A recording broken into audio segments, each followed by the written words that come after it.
गुरुग्राम में मुख्यमंत्री नायब सिंह सैनी ने ली ग्रीवांस की बैठक। 14 शिकायतों का किया मौके पर निपटारा। एचकेआरएम को लेकर भूपेंद्र सिंह हुड्डा पर साधा निशाना। दीपेंद्र हुड्डा द्वारा सज्जन कुमार को रोल मॉडल बताए जाने पर बढ़ा विवाद।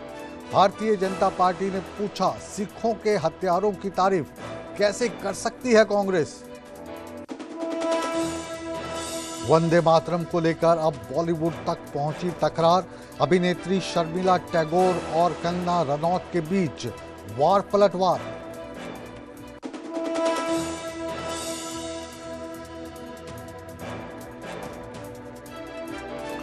हिमाचल प्रदेश विधानसभा में वंदे मातरम पर भारतीय जनता पार्टी के विधायकों ने सदन में किया हंगामा।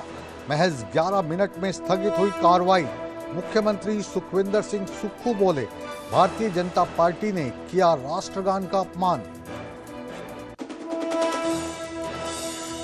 दिल्ली में कांग्रेस नेता राहुल गांधी ने पुलिस स्टेशन के बाहर दिया धरना।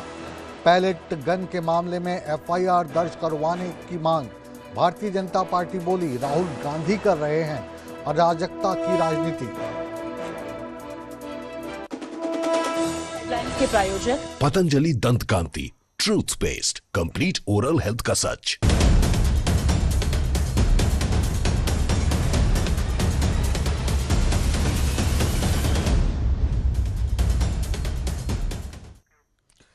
नमस्कार, आप देख रहे हैं न्यूज 18 पंजाब हरियाणा हिमाचल। यह है हरियाणा हिमाचल का प्राइम बुलेटिन। मैं हाजिर हूं इसको लेकर मुकेश राजपूत। आज इस बुलेटिन की शुरुआत हम करने जा रहे हैं हरियाणा के मुख्यमंत्री नायब सिंह सैनी के गुरुग्राम दौरे के साथ। गुरुग्राम में मुख्यमंत्री नायब सिंह सैनी की अध्यक्षता में ग्रीवांस की मीटिंग हुई। इसमें अलग अलग मुद्दे रखे गए। 17 एजेंडे ऐसे थे जिनमें से 14 का मौके पर ही निपटारा कर दिया गया। 3 मामलों में जांच और रिपोर्ट के निर्देश दिए गए हैं। बैठक में अतिक्रमण, ट्रैफिक, बिजली और किसानों से जुड़ी समस्याओं पर चर्चा की गई। इस दौरान मुख्यमंत्री नायब सिंह सैनी ने अधिकारियों को इस मामले में तत्काल कार्रवाई करने के निर्देश दिए। वहीं मुख्यमंत्री नायब सिंह सैनी ने बैठक के बाद कांग्रेस को एचकेआरएन मुद्दे पर भी घेरा। आज टोटल जो ग्रीवेंस के अंदर 17 एजेंडे रखे गए थे, 17 में से 14 का समाधान हुआ है, 3 को लंबित किया गया है। और ये अलग अलग समस्याएं थी, चाहे अक्रोचमेंट को लेकर के थी या ट्रैफिक की समस्या को लेकर के थी, कुछ अन्य बिजली को लेकर के समस्याएं थी, किसान की समस्या थी कि उसके खेत में बिजली की एक्सीडेंट हुआ है, पोल टूट गया है, टूटा तो उसके कारण से आग लगी है। इस प्रकार की समस्याओं के समाधान वो अलग अलग अधिकारियों को कहा है और उनके समाधान, उनको राहत वो मिले, उसको लेकर के आज इसमें किया गया है। आज टोटल जो और अब आइए बुलेटिन में बात करते हैं 1984 के सिख विरोधी दंगों में दोषी ठहराए गए कांग्रेस के पूर्व सांसद सज्जन कुमार के निधन के बाद जो सियासी घमासान छिड़ा है। कांग्रेस नेताओं की ओर से उनके निधन को एक राजनीतिक क्षति बताया गया है, उन्हें श्रद्धांजलि दी गई है। भारतीय जनता पार्टी ने इस पर तीखा हमला बोला है और आरोप लगाया है कि सज्जन कुमार को सम्मान देना 1984 के सिख पीड़ित परिवारों के जख्मों पर नमक छिड़कने जैसा है। ये सियासत और ज़्यादा बढ़ गई जब कांग्रेस के सांसद दीपेंद्र हुड्डा ने सज्जन कुमार को अपना रोल मॉडल बता दिया। दीपेंद्र हुड्डा के इस बयान के बाद भारतीय जनता पार्टी ने सवाल किया है कि कांग्रेस सिख समुदाय के हत्यारों की तारीफ कैसे कर सकती है। आज जो कांग्रेस की लीडरशिप के बयान आ रहे हैं, राजनीतिक क्षितिज पे एक ऐसी क्षति हुई है जिसकी पूर्ति संभव नहीं है। सज्जन कुमार जी न सिर्फ दिल्ली देहात, पूरे उत्तर भारत की ऐसी शख्सियत थे जिनका लोगों से जो जुड़ाव था वो एक मिसाल है हमारे पूरे देश में उनकी मिसाल दी जाती है, वो किस तरीके से लोगों के सुख दुख के निभाने वाले। दिल्ली के विकास में जो उनका योगदान रहा है वो आज तक याद किया जाता है, उसके उदाहरण दिए जाते हैं और उनके जाने से एक बहुत बड़ी क्षति हुई है। इस मौके पे हम ईश्वर से प्रार्थना करते हैं कि अपने श्री चरणों में ईश्वर स्वर्गीय सज्जन कुमार जी को स्थान दे और इस परिवार को इस दुख की घड़ी में ताकत दे कि इस जो इतनी बड़ा एक झटका लगा है उसको सहन करने की ताकत इस परिवार को दे। शिप के बयान आ रहे हैं, वो उस वक्त की कोर्ट की प्रतिक्रिया को और मजबूत करते हैं। आज कांग्रेस के 2 बयान आए जो बड़े पीड़ाजनक है और ये बताते हैं कि कांग्रेस की ब्लड लाइन में क्या है। कहा गया कि ये हमारे आदर्श हैं, हमारे आइकॉन हैं। कांग्रेस के एक सीनियर लीडर मेंबर पार्लियामेंट उनको अपना आदर्श बताते हैं, अपना आइकॉन बताते हैं। किसको? जिसके हाथ सिखों के खून के साथ रंगे हैं और ये न केवल कहने के लिए लेकिन उसी के चलते कोर्ट में सजा भुगत रहे हैं। तो कांग्रेस ने स्पष्ट किया कि कांग्रेस के आइकॉन कौन हैं, उनके आदर्श कौन हैं। जो सिखों के कातिल हैं वो उसके आदर्श और आइकॉन हैं। दूसरे एक नेता ने कहा, कांग्रेस के स्पोक्सपर्सन और नेता ने कहा कि इससे बहुत बड़ी क्षति हुई है और वो क्षति कांग्रेस की पूरी नहीं हो सकती। तो यह भी स्पष्ट है कि क्या चाहिए कांग्रेस की क्षति पूरी करने के लिए, क्या चाहिए? उनको ऐसे कातिल चाहिए जिन कातिलों के माध्यम से वो लोगों का कत्लेआम करा के बेकसूर लोगों को और सत्ता हासिल कर सके। आज बड़ा फिर से स्पष्ट हुआ है कि गांधी परिवार, कांग्रेस किस तरह की नफरत करती है सिखों से। कातिलों की मानसिकता, 52 शहरों को शमशान बना के सिखों को जिंदा जलाने की मानसिकता अभी भी वैसी ही है। 1984 के सिख नरसंहार में निर्दोष लोगों के गलों में टायर डलाकर जिंदा जलाने वालों का आप महामंडन कर रहे हैं, जिन्होंने 52 शहरों में सिखों के घरों को वोटर लिस्टों से चेक कर करके उनको निकाला, उनके आंगन में ही जिंदा जला दिया, 52 शहरों को शमशान बनाया। कांग्रेस पार्टी ने दशकों तक उन्हें संरक्षण दिया। प्रधानमंत्री मोदी जी ने आकर उन्हें अदालत के कटघरे में खड़ा किया और उन फाइलों को दोबारा चालू किया। और आज जेल में बैठा हुआ, सिख कत्लो गारत की सजा में जेल में बैठा हुआ सज्जन कुमार इन्हें नायक लग रहा है। ये सिखों के जख्मों पर नमक छिड़कने का घिनौना काम कांग्रेस पार्टी कर रही है। मॉडल बताया, 3000 सिखों के कातिलों को वे रोल मॉडल मानते हैं। दिखता है कि कांग्रेस की सोच का कितना बड़ा दिवालियापन है। और वह जो दिल्ली में कत्ल हुए 3000 सिख मारे गए उसको वो ठीक मानते हैं। ये दर्शाता है कि उसको ठीक मानते हैं, परंतु उनकी भी गलती नहीं है। उनके नेता राजीव गांधी ने जब कह दिया था जब बड़ा पेड़ गिरता है तो धरती हिलती है, तो इसका मतलब ये था कि वह जो 3000 सिख मरे थे उनके हिसाब से ठीक था। परंतु ना सिख भूलेंगे ना देश भूलेगा कि किस प्रकार से अपनी राजनीति के चलते हुए दिल्ली में 3000 सिखों का कत्ल कांग्रेस ने करवाया था। हालांकि सज्जन कुमार को लेकर कांग्रेस के नेताओं की सभी की सोच एक जैसी नहीं है। हरियाणा में जहां सज्जन कुमार को दीपेंद्र हुड्डा रोल मॉडल बता रहे हैं, तो वहीं पंजाब में कांग्रेस के नेता सज्जन कुमार की मौत को लेकर कोई भी आधिकारिक प्रतिक्रिया नहीं दे रहे हैं। इसके पीछे कारण है कि सज्जन कुमार का सिख दंगों का दोषी होना। दरअसल सज्जन कुमार 2018 में तिहाड़ जेल में बंद थे, अब तो उनका स्वर्गवास हो चुका है। दिल्ली हाई कोर्ट ने 2018 में 5 सिखों की हत्या और गुरुद्वारा जलाने के मामले में उन्हें उम्र कैद सुनाई थी। 2025 में एक अन्य 1984 दंगा मामले में पिता पुत्र की हत्या के लिए भी उन्हें उम्र कैद की सजा सुनाई गई थी। इस पूरे मसले को लेकर अब हम प्रतिक्रिया के लिए चलते हैं हमारे वरिष्ठ संवाददाता अंकित दुदानी के पास। अंकित, ये जो दीपेंद्र हुड्डा का बयान है ये तो केवल हरियाणा में ही नहीं बल्कि पूरे जो देश की राजनीति है उसमें गूंज रहा है। इसके क्या मायने निकाले जाएं? ये बयान सोच समझ के दिया गया है या भावनाओं में बहकर दिया गया है? हुड्डा परिवार की तरफ से, उनके पिताजी की तरफ से या किसी कांग्रेस नेता की तरफ से और कोई प्रतिक्रिया आपको मिली हो? बिल्कुल, हुड्डा परिवार की अगर बात करें तो भूपेंद्र सिंह हुड्डा जो हैं उनकी और सज्जन कुमार के बहुत अच्छे रिश्ते थे।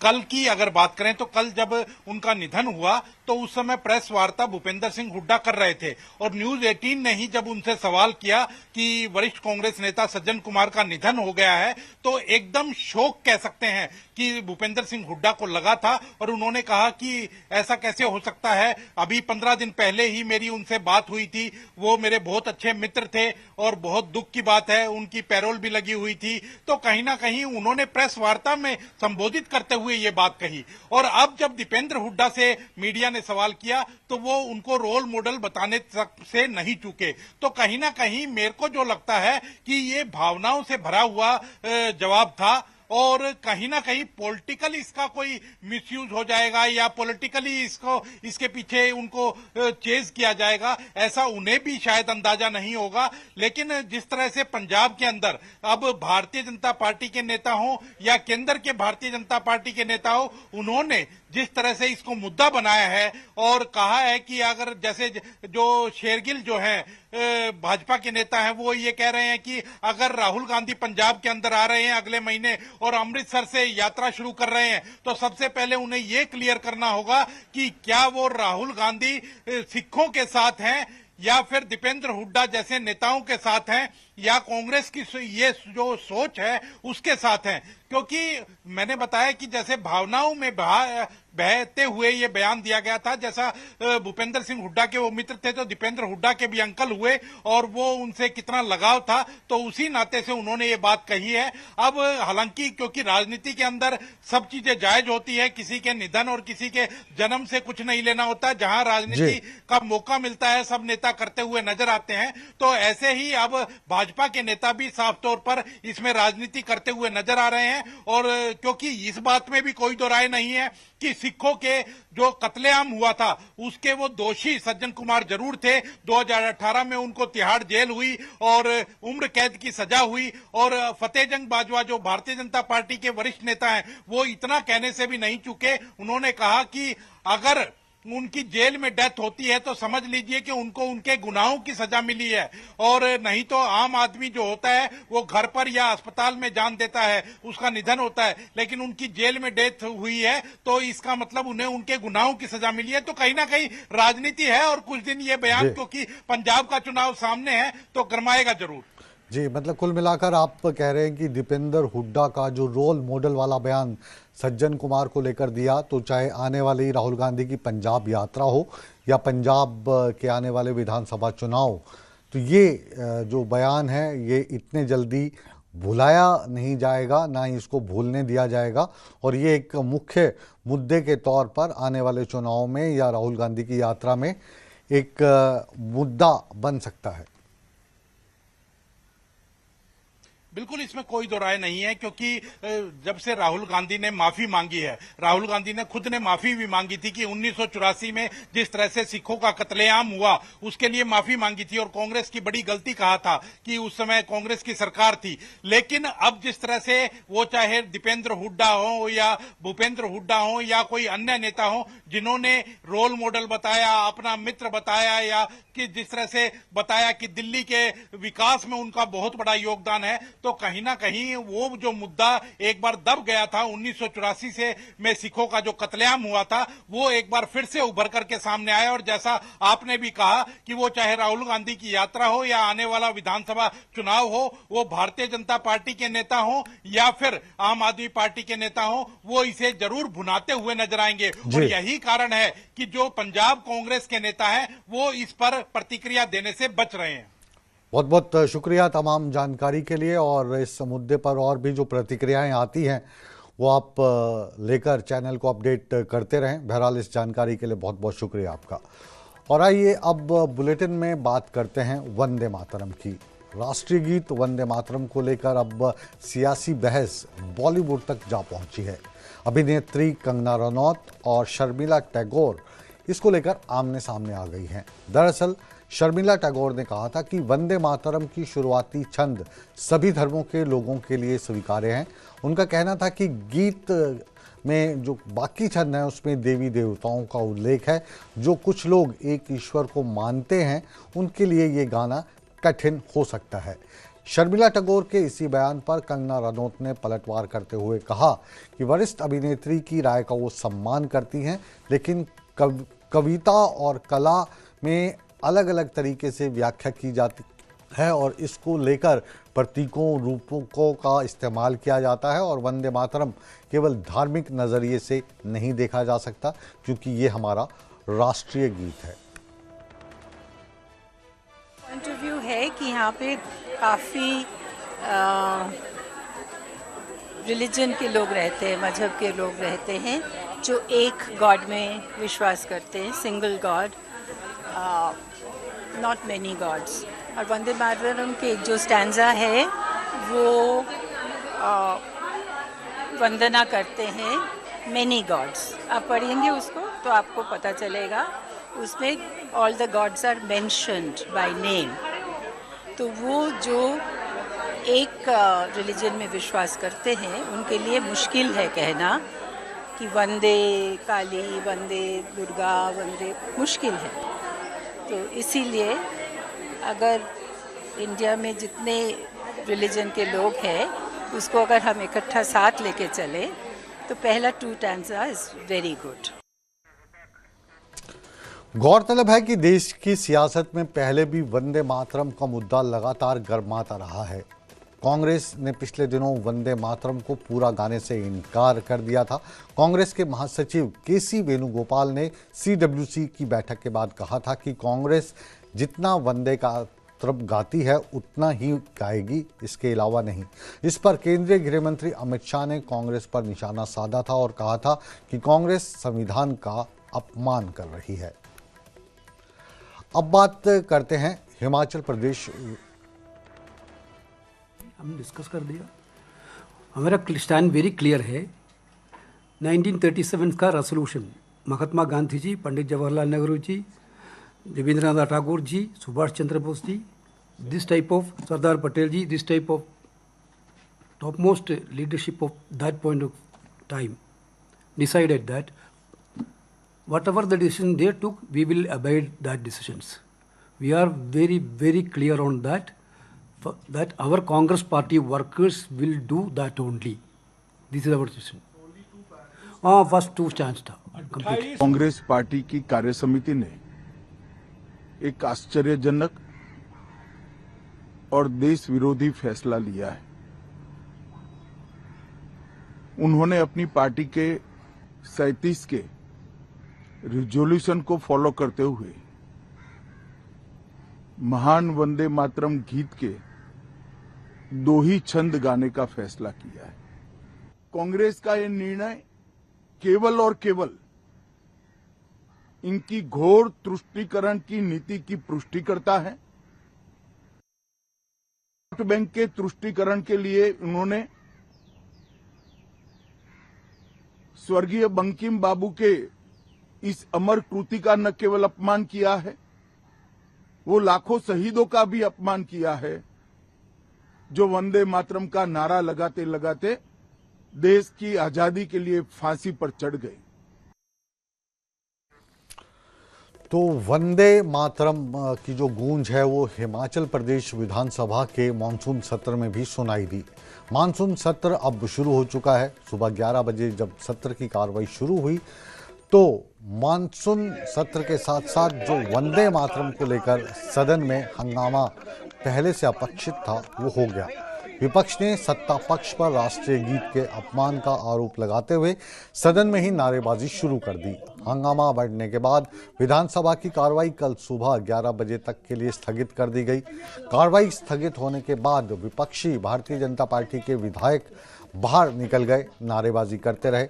सदन से बाहर आते ही सत्तारूढ़ कांग्रेस पार्टी के भारतीय जनता पार्टी के खिलाफ भी उन्होंने मोर्चा खोल दिया और उन्होंने कहा कि भारतीय जनता पार्टी ने राष्ट्रगान का अपमान किया है। पूरा क्या माजरा है, आइए इन बयानात में सुनते हैं।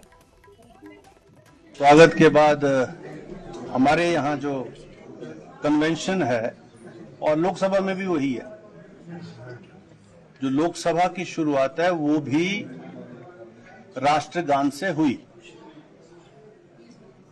हम दोनों नहीं गाते ना, ऐसा कन्वेंशन है अभी तक।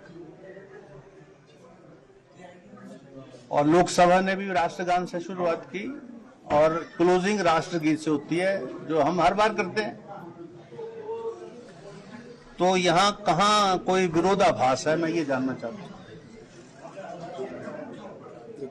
क्योंकि राष्ट्रगीत कोई विपक्ष के जो प्रतिपक्ष के जो माननीय सदस्य हैं